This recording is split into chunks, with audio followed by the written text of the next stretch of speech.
The Hill just released a excellent article titled "The Pentagon's New Historical Review of UFOs Picks and Chooses Its History."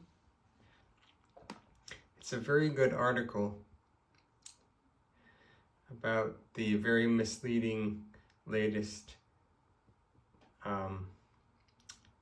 Pentagon review. I highly recommend giving it a read.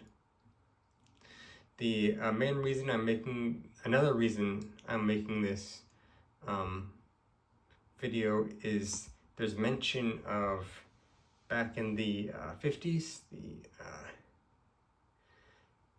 they believed in their analysis that the report that the Air Force came up with originally was proof enough to officially accept the fact that UFOs were interplanetary spaceships.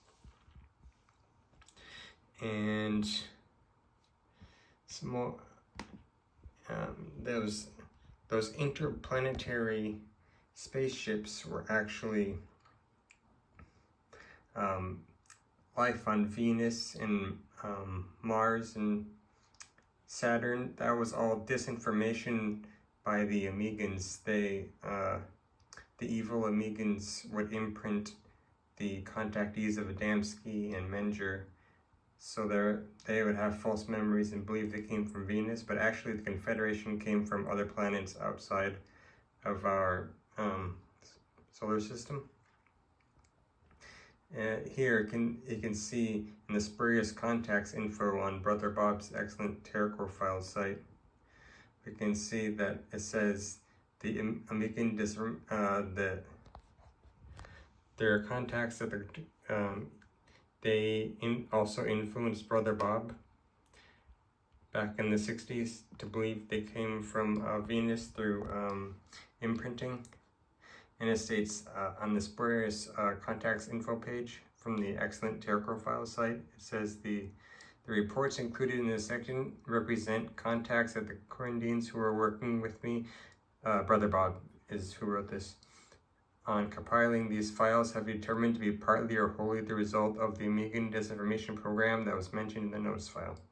In general, references to local planets such as Venus and Saturn are spurious. As our science has clearly demonstrated, none of the planets have intelligent life, and they are utterly hostile to life in any recognizable form. The exception is Mars, which has a significant underground facility that can sustain up to 1 million people, manned by a permanent population of 135,000 people. They are not native to Mars.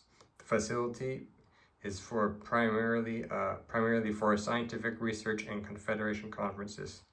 The Alliance also uses it at irregular intervals and is considered neutral ground where the interests and needs of science supersede political and ideological differences. So none of the other planets in our solar system have life. There are bases on Mars and on the Moon by the Alliance, and there's mobile bases by the Confederation on the Moon, but there's no actual natural life on those planets. They are utterly hostile to life.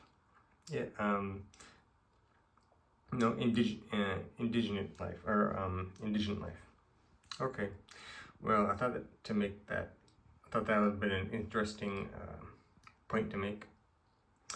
Okay, please have a good day. Thank you for your time.